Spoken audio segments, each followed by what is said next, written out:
Welcome to the Frontier Podcast, where we take the internet's best tech articles and transform them into audio so that you can enjoy them on the go. We post new episodes every Monday, Tuesday, and Wednesday morning. Be sure to subscribe to our channels on YouTube and iTunes, or visit us at tfpodcast.io. If you would like to help support our show, we'd really appreciate it. Visit our Patreon and donate. All of those links will be listed below. Today's episode is brought to you by Presence Media. They are a Colorado-based SEO and web design firm. Presence Media creates beautifully modern websites that effectively attract new customers for their clients. Visit them at presencemediadenver.com. That link will be listed below.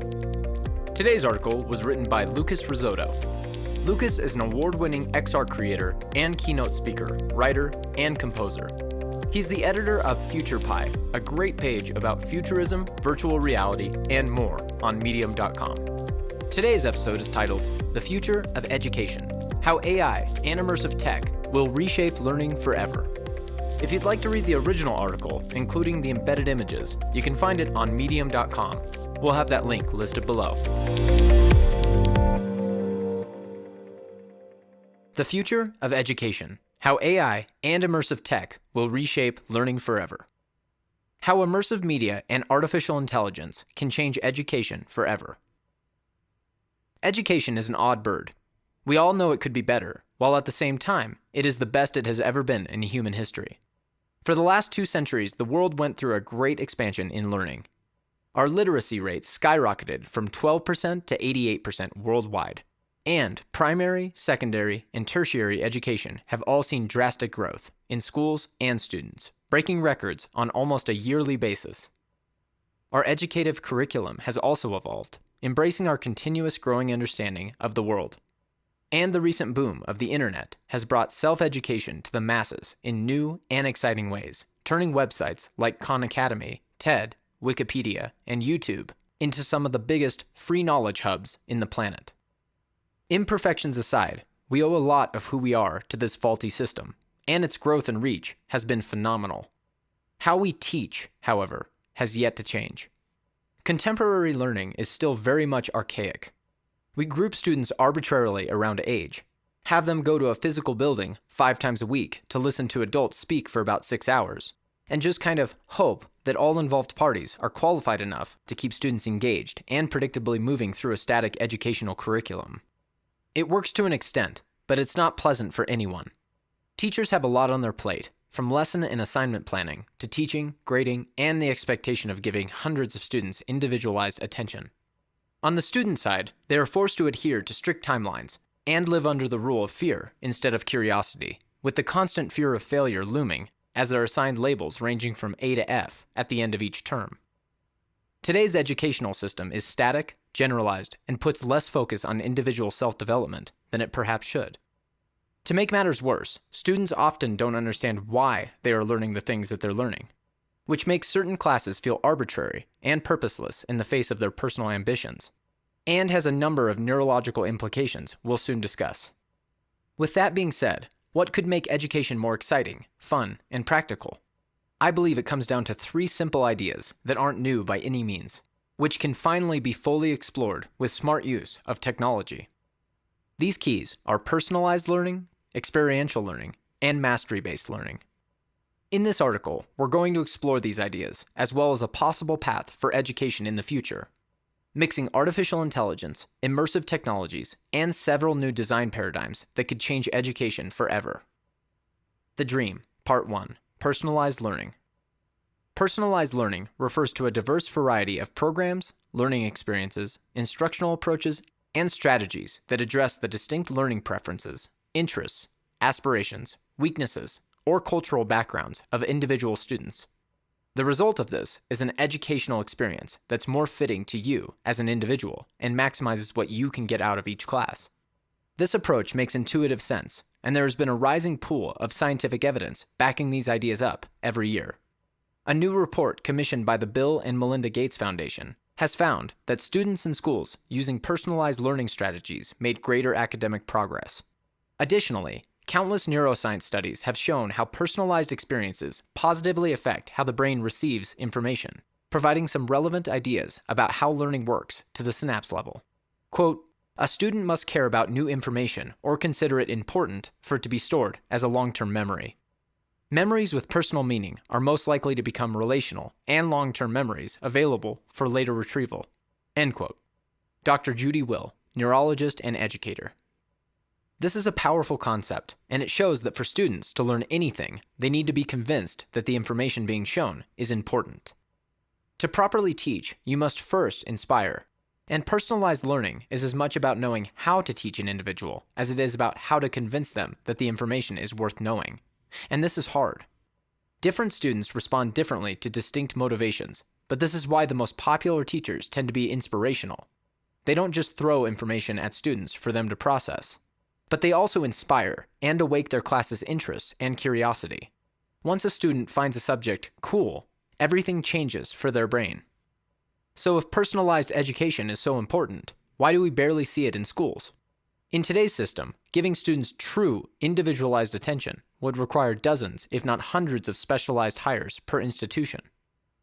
And even if we did have all those people available, we still lack the proper methods to gather and process personal student data in large scales to create actionable results.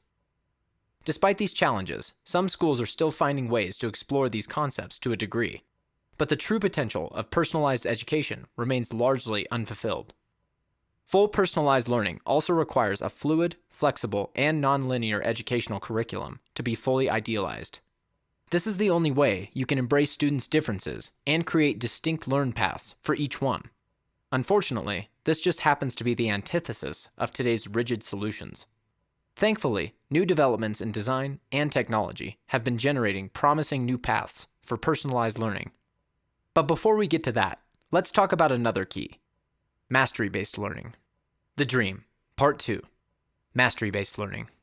Mastery-based learning is based around a very simple idea. When dealing with cumulative subjects like math, where past knowledge is essential to understanding what's next, a student should only move forward with the subject once they've mastered all concepts that precede it. You would think this is how today's education works, but it's not. Students don't require an A to pass a class, but rather a C. So if you know about 70% of a subject, you're allowed to move forward. General knowledge, not mastery. This might not seem bad at first, but it is. Grading is not a reliable metric for knowledge the way it's handled today. There's a distinct difference between actually understanding a subject and simply learning how to get through a series of tests, be it through memorizing formulas or copying another student's work, which is what an alarming amount of students tend to do. Because of this unreliability, grades end up failing at their sole goal of giving students and schools the performance feedback they need, effectively making students' needs invisible and unattended by the system they're working around. The situation becomes more dire once you realize how essential mastery is for proper education. If you fail to fully dominate fundamental concepts as a kid, things will seem inevitably harder to understand as you progress throughout the years and accumulate knowledge gaps. Cumulative subjects build on top of themselves. So if you don't fully understand fractions, there's no way you can learn geometry properly. And if you don't understand algebra, you can't ever gain deep knowledge of calculus. These correlations also branch off into different subjects as well. Physics assumes mastery in branches of mathematics to be fully understood, and high school biology assumes basic understanding of chemistry. You can go as far to say that all knowledge is interconnected and cumulative in the grand scheme of things, which makes the consequences of said gaps even more unpredictable. They stealthily cascade difficulties into a number of subjects without making themselves known, leaving students disoriented, lacking confidence, and with the false belief that they're incapable of learning certain topics because of an innate ability to do so. This is why so many people claim to be bad at math. It's not because they lack math genes, but because they rushed through the earlier stages of math without fully understanding them. It is no wonder that certain subjects can become so incomprehensible through the years. Lack of understanding leads to lack of intuition, and lack of intuition leads to subjects seeming nonsensically arbitrary. The only way to survive the semester becomes memorization, or doing what your teacher wants you to do, not learning what it all means. This is why there's a high likelihood you know that pi is 3.14, but you don't know what pi actually represents. Quote, people are not bad at math because they lack math genes. It's because they rushed through the curriculum and never mastered the fundamentals. At one point, the subject feels impossibly arbitrary. End quote. Mastery-based learning can fix all of those issues through a deeply personal and individualized approach. Intersecting with what we talked about regarding personalized learning, students can move quickly through the subjects they're better at and dedicate the required time wherever they face complications. Ultimately, you're only allowed to move forward when you truly master a subject without feeling humiliated for taking your time. The end result is actual knowledge that can interconnect with other subjects in a number of unexpected ways, both creatively and intellectually, much more than a grade for a transcript. The reasons we don't do it today are similar to what we touched on before. Implementing this widespread would require a lot of monetary and financial resources to pull off realistically. And it's hard to imagine ways to measure knowledge without grades, tests, and all the systems we've grown used to, as faulty as they may be. However, there are new ways to achieve this. But before we get to it, let's talk about experiential learning. The Dream, Part 3, Experiential Learning. You've probably heard about the wonders of learning by doing from someone in your life. And they wouldn't be wrong.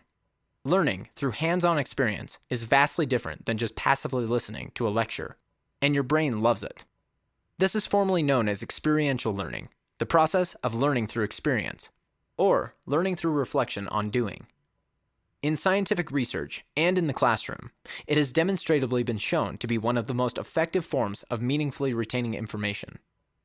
Experiential learning engages most of the senses, builds social-emotional skills, creates a context for memorization, expands critical thinking, and is unquestionably more relevant to real-life applications of what's being studied. Experience-based learning also encourages experimentation, embraces curiosity, and, perhaps most importantly, turns mistakes into a natural part of the learning process, rather than grounds for punishment of students. It's no wonder it's such a powerful form of learning. It's how we've been learning things since primordial times. Our current system understands this to an extent, as experiential learning isn't completely absent from schools. You've probably had an art or science class that was very much hands-on, and there's one type of experiential task that teachers love but students hate: homework. Teachers assign homework because it works when students actually do it. To complete these assignments, one has to think about what they're doing, perform the task at hand, and reflect through the entire process. But from a user experience standpoint, homework tends to be uninspiring. It doesn't play with most of the senses. Its format is predictable. It usually isolates students, and it isn't exactly exciting to complete. So why aren't we trying to do things differently? Putting it simply, it's hard. Conceptualizing new ways to teach subjects like math, biology, and history experientially is a huge design challenge, even more so when you're trying to do it without breaking the bank. After all, we've taught biology using books and a blackboard for as long as anyone can remember. So how would we go about engaging all senses, making learning active and social, keeping the cost low, and achieving all learning goals? Now that we've defined the problem, the questions, and our utopian destination for education, let's talk about the future and what some exciting new technologies can bring change in education forever. The dawn of immersive education. Technology has continuously revolutionized modern society for the past 2 centuries, and it shows no signs of stopping. If anything, it's speeding up. How we work, learn, play, and connect with each other is redefined almost every decade, and much of it has to do with the advent of new computing platforms, first with personal computers, then smartphones, and now with immersive technologies. What do I mean by immersive technologies? Virtual reality headsets, augmented reality glasses, and everything in between. There's no doubt in my mind that immersive tech is the world's next big computing platform. It does things modern computers can't do, and completely redefines our relationship with information, much like the revolutionary platforms that preceded it. Suddenly, you can physically interact with the digital world, with your actual hands, and have it live all around you instead within the confines of a screen. And while we're still in its early days, much of the promise it holds can already be seen today. When it first appeared, immersive tech was thought of as a gaming-centric medium. But ever since its mainstream introduction with the Oculus Rift, creators begged to disagree. Today, we have a variety of VR applications focused around productivity, art, data visualization, and much more. Similar immersive technologies like augmented, mixed reality have also been on the rise, giving us new mind-bending ways to display and interact with information in our real world like it's actually there. The Microsoft HoloLens is a great example of this. Now a 2-year-old device, it's still one of the most impressive pieces of technology existing today. Not only can it create holograms that look and feel real, the HoloLens understands your environment. It knows where your furniture is, your walls, and everything else, and uses that information to seamlessly blend digital and physical worlds into your perception of reality.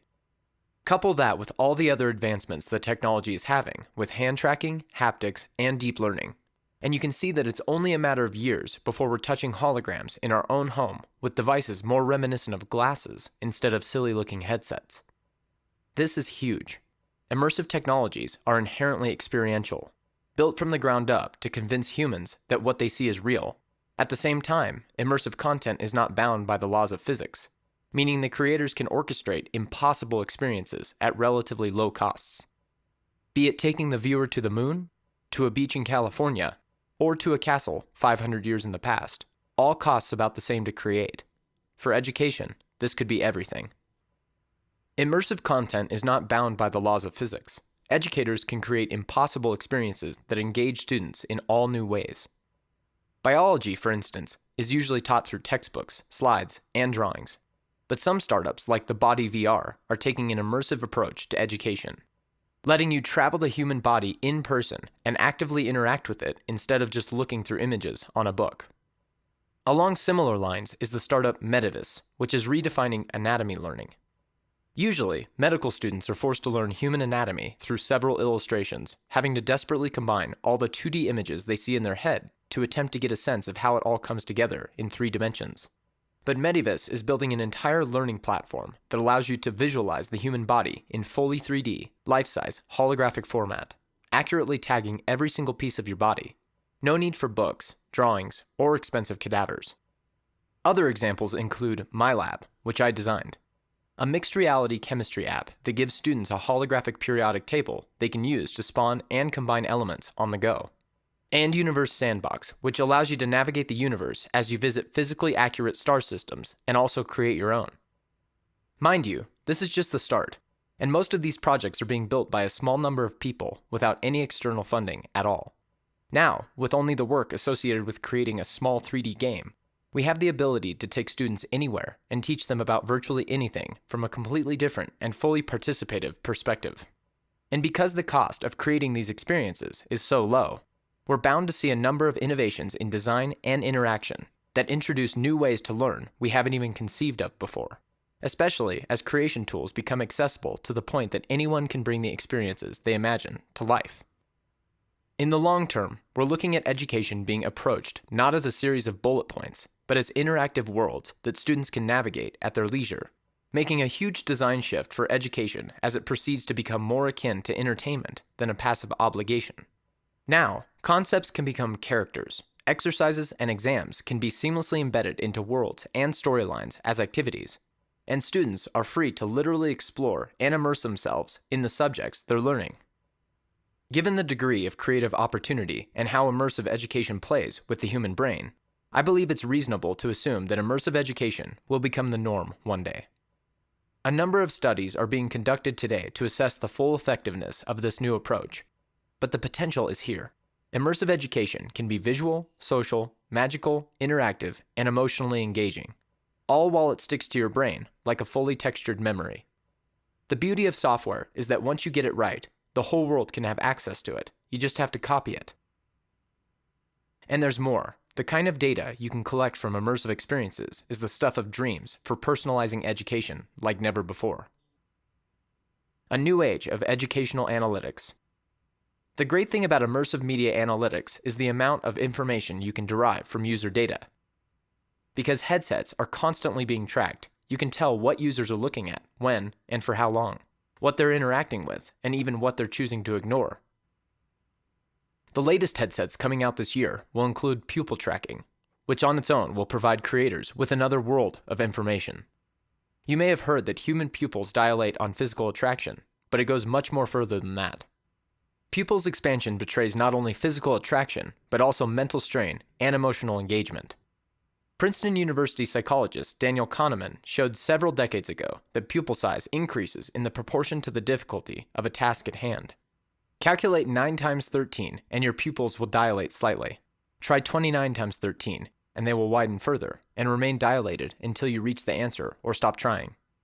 Kahneman says that he could divine when someone gave up on a multiplication problem simply by watching for pupil contraction during the experiment.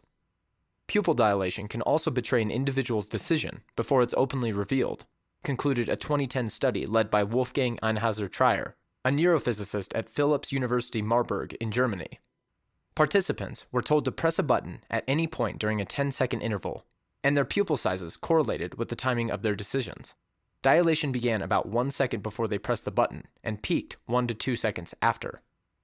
This is immensely powerful for education, and combining all these bits of data together with artificial intelligence will allow content creators to have highly accurate psychological profiles of students at their fingertips that can be constantly updated in real time, even predicting their actions. This information is so accurate, in fact, that it could render exams obsolete. If you understand a student's relationship to a subject to an unconscious degree, there's nothing to test and there's nothing to fake. This can create the foundation for educational software that truly understands you as a student. And while there are several anxieties around the misuse of this data, in this article we'll only talk about the possibilities and explore the potential issues in another piece. All in all, this means that you can measure intellectual and emotional engagement in real time to adapt educational experiences on the go, to automatically resolving student difficulties as they appear, and customizing the experience to maximize their interest. Ultimately, immersive education in conjunction with AI has the potential to supercharge education, creating truly unique interactive experiences that pave the road for fully automated, personalized, and mastery-based education. But how far can AI go? Could there be a day where they become teachers? Artificial intelligence and the perfect teacher. So far, we've taken the liberty of looking at how immersive education can redefine learning in the long term through a primarily experiential approach. We also discussed how data can be collected in those experiences to create truly individualized education, giving developers, teachers, and creators unparalleled understanding of the student's mind in real time. Let's extend our imaginations a bit further and imagine how other technologies may converge with immersive media in education, starting with AI. Artificial intelligence is one of the most important technologies in the contemporary world, with its influence grasping everything from the creation of medicine, financial market predictions, chatbots, and art.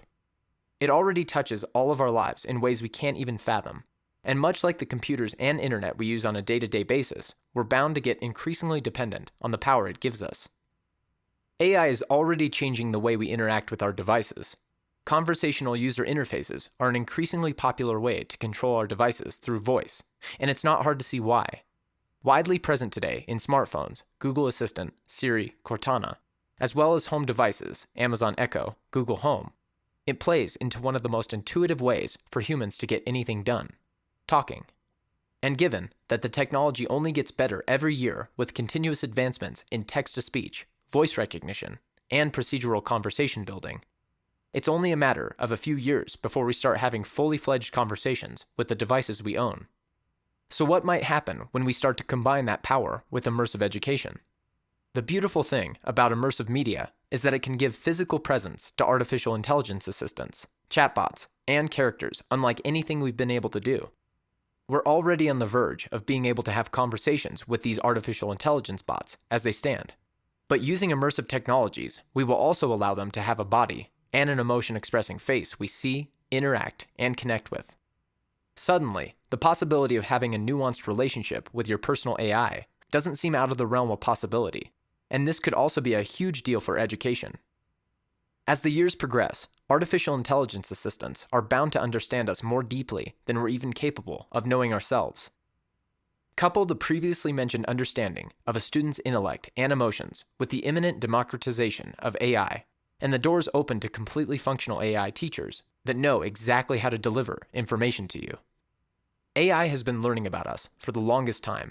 Now it's only a matter of time before it starts teaching us. While the concept might seem preposterous for some, it is a real possibility.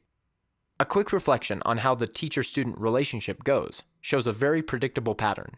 A teacher performs a lecture, gauges the reaction of students, and occasionally diverts from their script to address a question or do an activity before returning to the lecture. Of course, not all classes function in this manner, but the majority of them do. And working on such a predictable framework is not something AI will have any trouble doing convincingly as a starting point.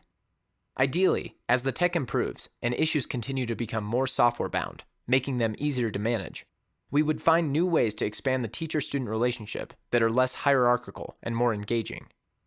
Be mindful that AI teachers do not have to look like any one thing in particular. In immersive mediums, artificial intelligence can be characterized in any way given the teaching context. You can be taught by a dragon, Marie Curie, Neil deGrasse Tyson, or William Shakespeare himself. There's no theoretical limit over what form or shape AI instructors can take for the sake of a lesson, all while creating procedurally generated interactive lectures based on your personal psychological profile. In the long run, I feel that to truly live up to the dream of individualized education, there's no other way to achieve it than through AI instructors, until we're able to simply download information into our brain. Their digital presence and limitless access to information can give them abilities and understanding of subjects and students teachers could only dream of. AI has been learning about us for the longest time. Now it's only a matter of time before it starts teaching us. The fluid classroom. It's possible that throughout this entire article, you've been thinking about these immersive educational experiences as solitary. This could not be further from the truth. Immersive education is only a single user experience if educators decide to make it so. The aforementioned convergence of big data and immersive education can be combined to give the classroom new ever-changing forms. Multi-user educational experiences can be built in such a way that they connect students from vastly different locations in the globe, seamlessly pairing individuals with similar levels of experience, interest, and sometimes even completely opposite skill sets to encourage collaboration around a particular problem. When you start looking at the classroom not as a physical room, but as an abstract place where collaborative learning exists, it can take any form at any given point in time. And it won't be lacking in human connections either. Remember that immersive technology will evolve until the point that the digital connections you see will be completely indistinguishable from the real world. This is important for a variety of reasons. We don't want education to be isolationist, and we want students to be exposed to a variety of contexts and cultures. But this could also become a huge cost-saving measure. Schools are expensive to upkeep and take a lot of physical space. As the digital revolution reaches new heights, it is possible that all the costs we face today associated with real estate, human labor, and logistics slowly shift into the digital realm, where everything is cheap, all materials cost the same, knowledge is abundant, and all students can be universally and continuously connected in improved educational systems, saving hundreds of billions of dollars. The classroom doesn't even have to be tethered to any single digital experience. It can blend seamlessly into our world, constantly present around you in unpredictable ways. Are you walking down the streets surrounding Bastille in Paris? Why not take a break and start a lesson about the storming of Bastille on the spot as it transforms your environment, getting you 15 minutes off of your year-long history quota? These new ways to learn may sound fantastical, but they are all achievable through smart integration of technology, design, and imagination. The one certainty about the future ahead is that it will rock the present to its very core. And given the way that immersive technologies and artificial intelligence are going, it seems that we will have the opportunity to turn education into anything we can think of. So given the option, what would you turn it into? Thanks for listening. You can find more episodes just like this at tfpodcast.io. We post new episodes every Monday, Tuesday, and Wednesday morning. That link will be listed below. Be sure to subscribe to our channels on YouTube and iTunes, or visit us at tfpodcast.io. If you would like to help support our show, we'd really appreciate it. Visit our Patreon and donate. All of those links will be listed below. Again, thanks to Lucas Risotto. You can find more of his writing on medium.com. That link is also listed below. And thank you to our sponsor of today's episode, Presence Media. You can visit them at presencemediadenver.com. That link will also be listed below. Thanks for listening.